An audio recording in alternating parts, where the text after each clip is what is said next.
Tonight is a quiet walk through wet air. Not open country this time, not wind over grass, not sand shifting somewhere just out of sight. This is the Scarlet Forest, a place where the light is filtered into green, where the riverbanks stay soft, and where moisture lingers long after the rain has passed. Water does not leave easily here. It rests in bark. It clings to moss. It gathers in the folds of broad leaves and along the undersides of branches. It beads along silk and sits on stone in a skin so thin it is only visible when the light catches it. Even the air feels as though it has a weight. Even stillness feels damp. In a forest like this, beauty is rarely harmless for long. Color matters. Stillness matters. The difference between a flower and a warning can be smaller than it first appears, and that makes Lala Barina feel exactly right here. Because at first glance, it does not read like a brute. It does not read like a beast built to overpower the world by sheer mass. It does not carry the obvious heaviness of something like Doshiguma, the kind of body that solves problems by colliding with them until they stop moving. It reads like something more delicate than it really is. A large temnoceran with a black-red shell, a coat of pale hairs so fine they look almost like fur, and movements so controlled they can seem less like attacking and more like dancing. It turns in pirouette-like bursts. It pauses. It hangs in scarlet threads. It lowers itself through the wet green like a thing that belongs equally to branch, air, and shadow. And when it opens the great rear of its body into a red bloom, it does something very few monsters do so effectively. It makes danger look beautiful. That is probably the best place to start with Lala Barina. Not with the stinger, not with the paralysis, not even with the silk, with the contradiction. Because Lala Barina feels like a contradiction the Scarlet Forest would invent on purpose. A spider that looks dressed in white. A hunter that moves with grace instead of frenzy. A venomous animal whose threat display resembles a rose opening in bloom. And once you stop treating those details like decoration, the whole creature begins to make sense. Its body is built on a clean divide. The legs and face are bare. The body is clothed. The shell beneath is black, mottled with red patches, hard and insect-like in a way that reminds you immediately that this is a temnoceran first and a flower-like spectacle only second.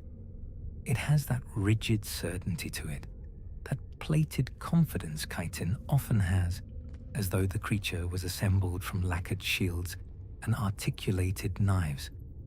There is elegance in it, yes, but it is an elegance made from armor, not softness. The legs are long and spindle-thin, broken up by sharp-looking spikes near the joints. They seem almost too slight for the size of the body until you watch what they actually do. They do not lumber. They do not stamp. They place, they brace, they find bark and root and branch in the way a climber finds handholds on a cliff face. The forelimbs are especially developed, tucked in close until they open to reveal clawed appendages that act almost like hands. That is one of the details that makes the whole creature feel strangely intelligent, even if intelligence is not really the right word. The forelimbs do not simply strike. They manipulate, they catch and hold. They brace the body when it lowers. They adjust angles in small corrections. They let the animal interact with the world as though it is not merely standing in it, but editing its posture against it moment by moment. The claws themselves are edged in a sharp crimson line, and even in still images, they look like they were made to catch, brace, and cut with precision. Then there is the coat. A covering of fine, pale hairs drapes over most of the body, leaving the legs and face exposed. At a glance, it looks silvery white, soft enough to pass for some high-quality pelt, almost too clean for a creature that lives in mud-slick roots and rain-dark branches. But the truth is stranger than that. The hairs are actually transparent. What reads as white is not simple pigmentation so much as structure and light. That means the coat is doing more than making the animal look unusual. Transparent hairs can catch moisture, diffuse light, and make any color laid over them feel more vivid than it otherwise would. In smaller spiders, fine sensory hairs can read air movement with extraordinary sensitivity, and surface hairs can change how water behaves on the body. Lala Barina feels as though it has taken all of those possibilities and turned them toward a single purpose.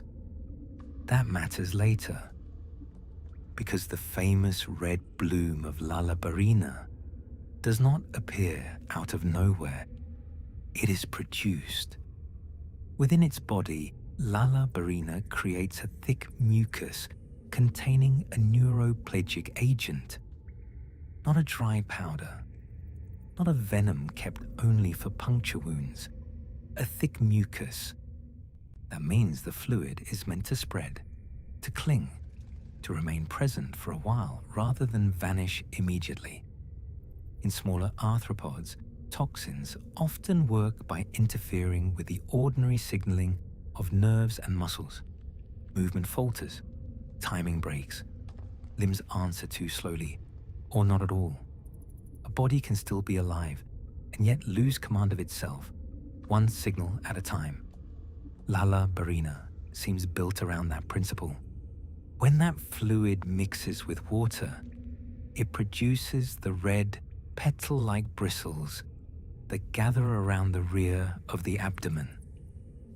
That one detail tells you how deeply this monster belongs to the Scarlet Forest. It is not just a spider that happens to live in a wet place. It is an animal whose most iconic display becomes possible through moisture.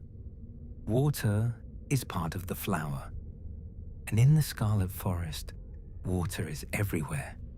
River's edge, mist, wet bark, soft mud, humid air sitting low under the canopy, condensation caught along old silk. A monster built to turn fluid into display, toxin, and distance control would find this region generous in exactly the right ways. When Lala Barina unfurls its abdomen, those red bristles open outward into a rose-like structure. It is one of the clearest examples of a monster's body becoming a signal, not hidden weaponry, not passive coloration.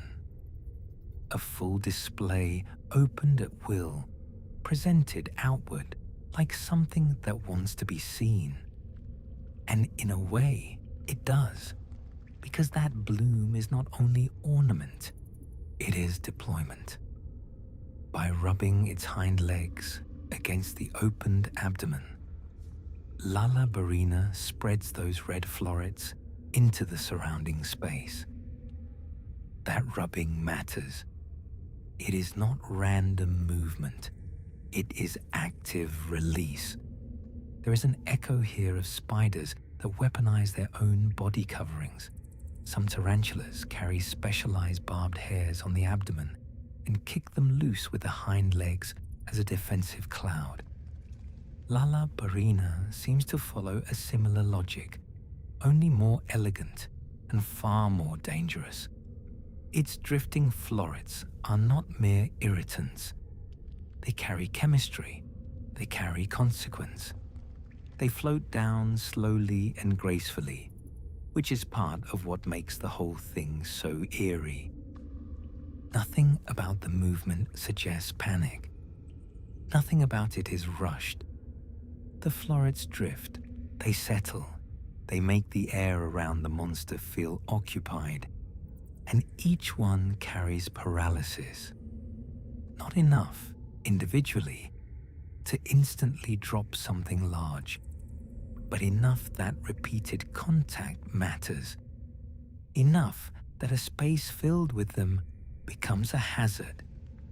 That is one of the smartest things about Lala Barina's design. It does not control a fight through brute force. It controls a fight through accumulation.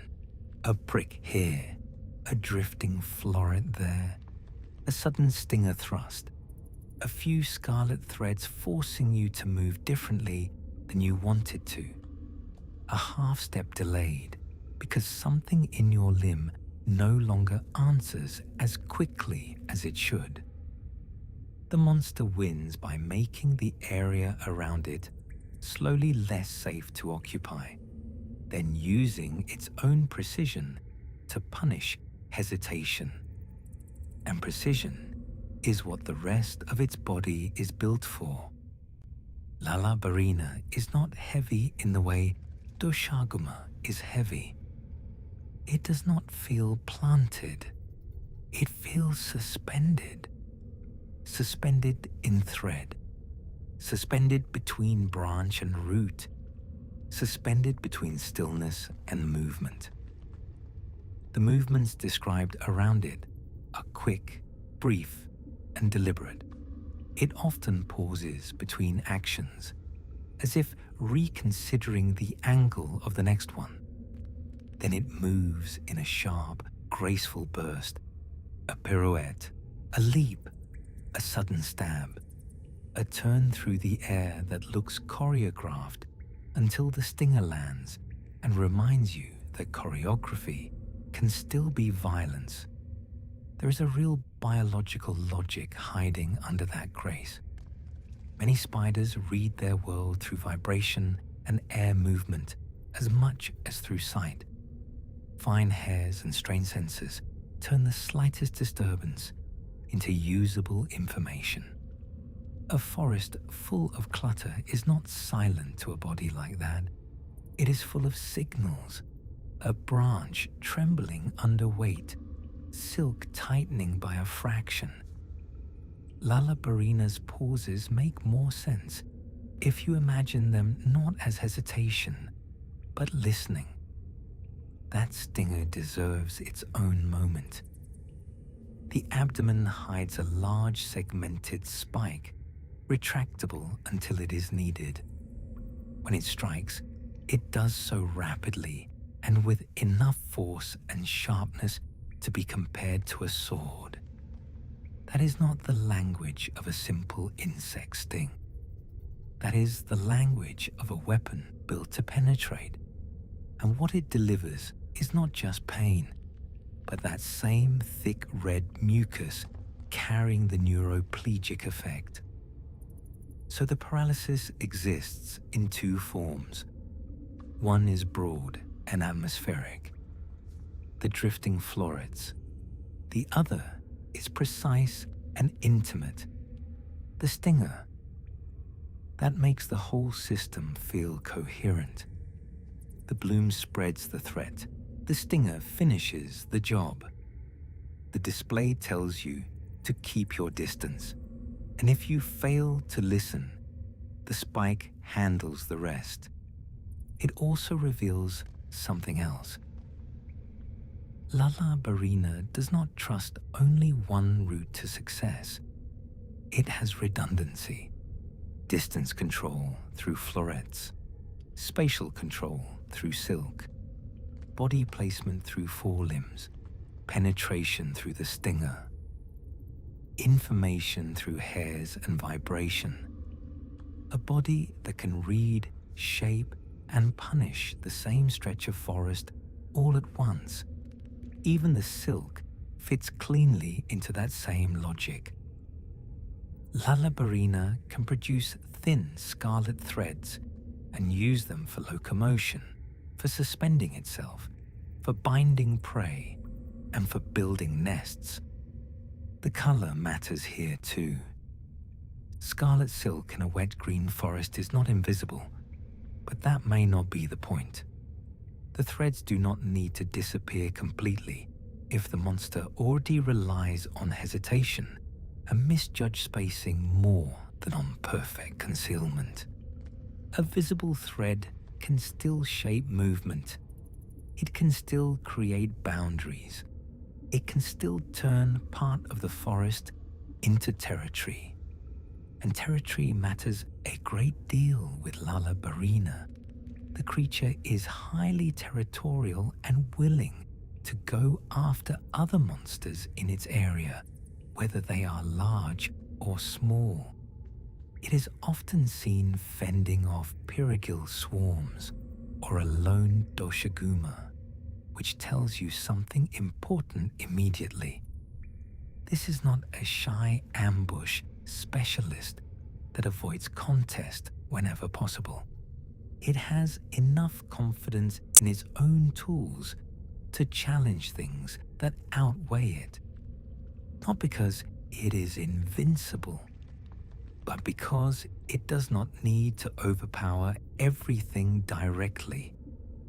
Against a smaller intrusion like Pirigil, the answer can simply be speed, claws, and the ability to make the immediate area difficult to occupy. Against something bigger like Doshaguma, it becomes more interesting. Their turf war ends in a draw.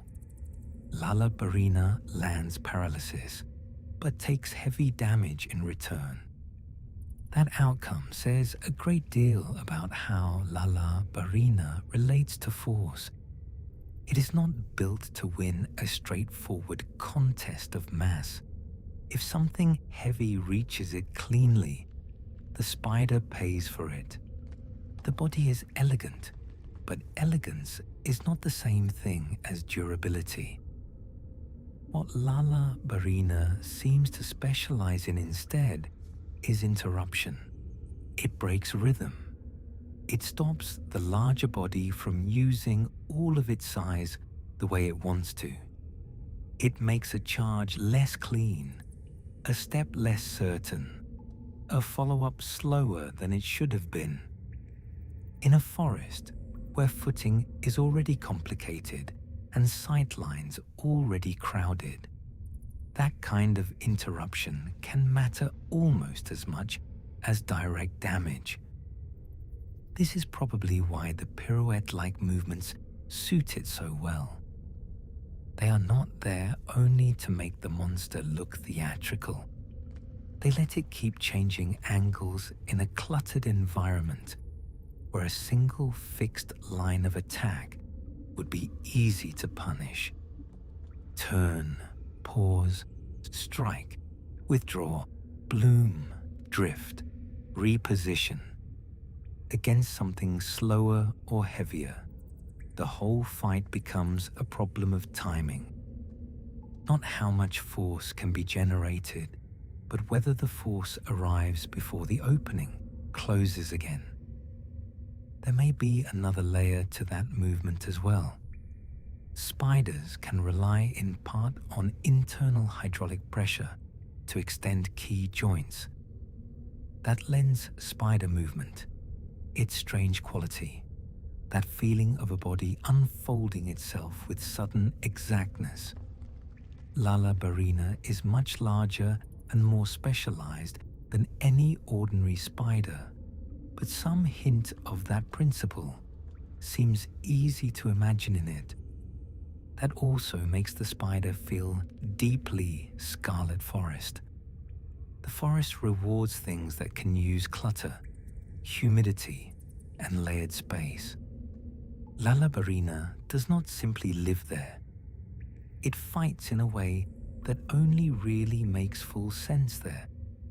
Its territoriality also seems different from the uglier feeding tensions seen in other monsters. Lala Barina does not appear especially bothered by the presence of another of its own kind, though it still keeps to itself. That is a very interesting detail. It suggests that the species is not especially social, but also not so aggressive toward conspecifics that every encounter becomes a dispute. You can imagine what that looks like in the Scarlet Forest.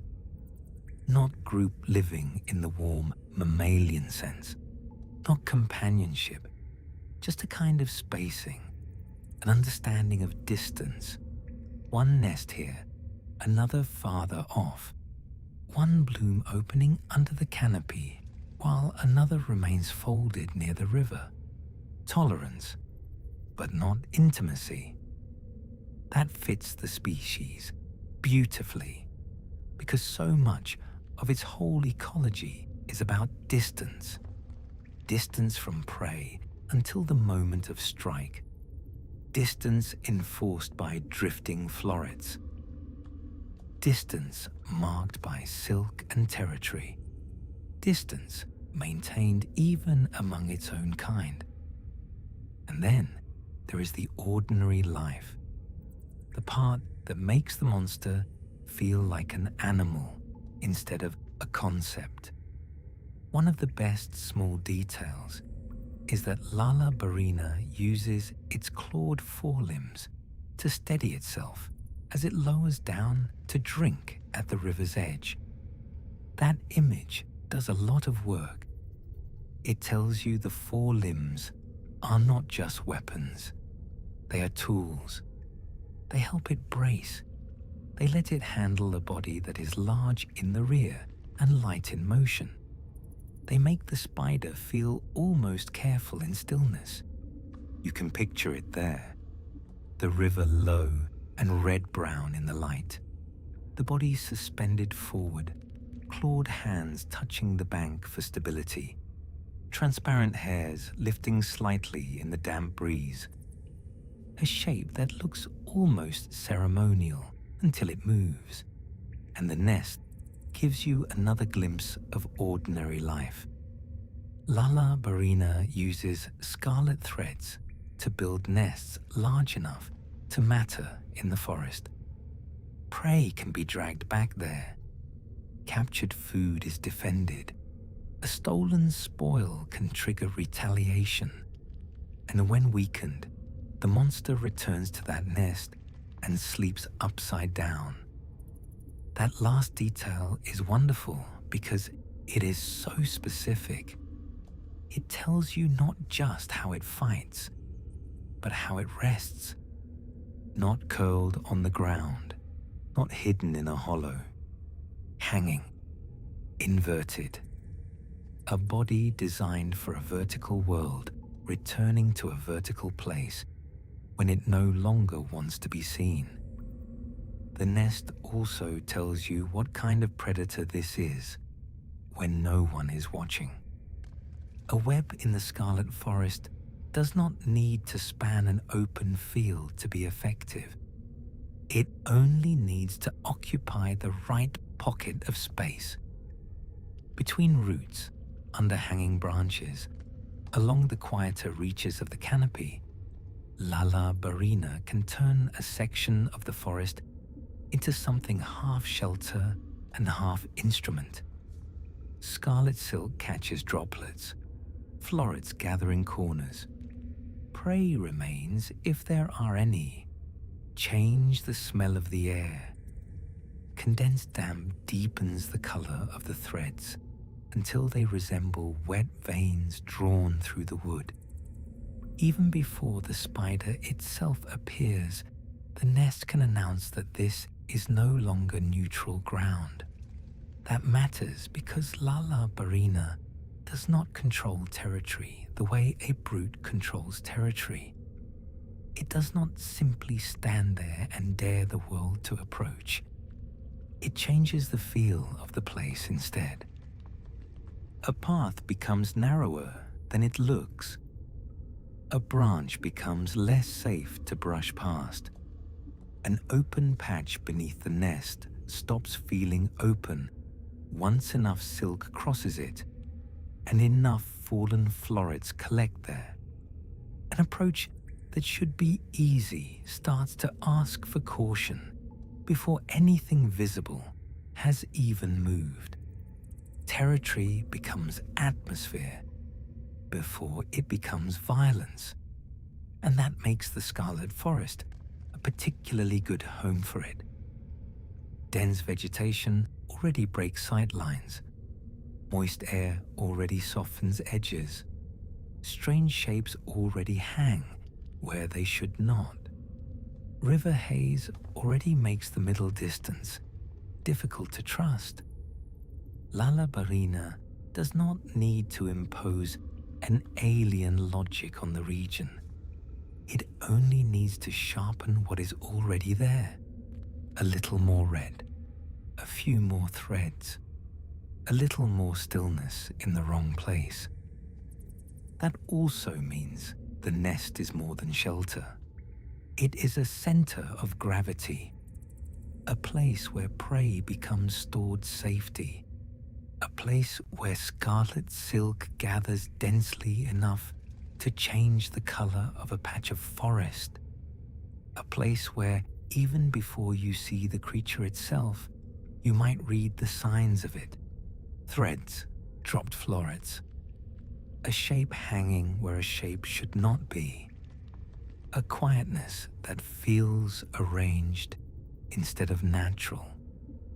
And all of this makes the Scarlet Forest matter even more, because Lala Barina would not feel the same in every biome. In a dry, open place, the rose would have less to work with. The air would not hold the same drifting softness. Water would be harder to come by. Silk would not have the same vertical complexity to exploit. The forest gives it height, humidity, filtered light, and surfaces to suspend from. It gives the monster room to turn elegance into threat. You can imagine what that uncertainty feels like for smaller creatures in the forest, long before it ever becomes a full hunt. A pyrrhigil swarm moving through shallow water may suddenly find one stretch of bank no longer worth touching. A dolthidon that would normally browse a little farther forward might pull back for reasons too subtle to name. The silk is there, or the scent is there, or the faint red evidence of old florets has settled on bark and root. Nothing dramatic has happened yet, but the area has acquired a kind of tension. That is often how territorial animals work as well. Their influence reaches beyond the instant of attack. A place gets a reputation before it gets a body count. Lala Barina seems especially suited to creating that sort of reputation. It is visible enough to be remembered, beautiful enough to be recognized, and dangerous enough that one bad encounter would teach the lesson quickly. The forest around it would begin to function differently for the animals that survive sharing it. Some routes become less attractive. Some clearings become places to cross faster. Some hanging shapes are left undisturbed because enough creatures have learned that the red bloom is never worth testing closely. That kind of influence is quiet, but it is powerful.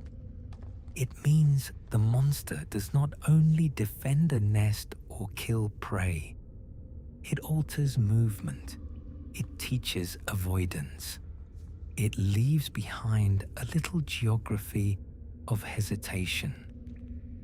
That is maybe the most important thing to keep in mind with Lala Barina.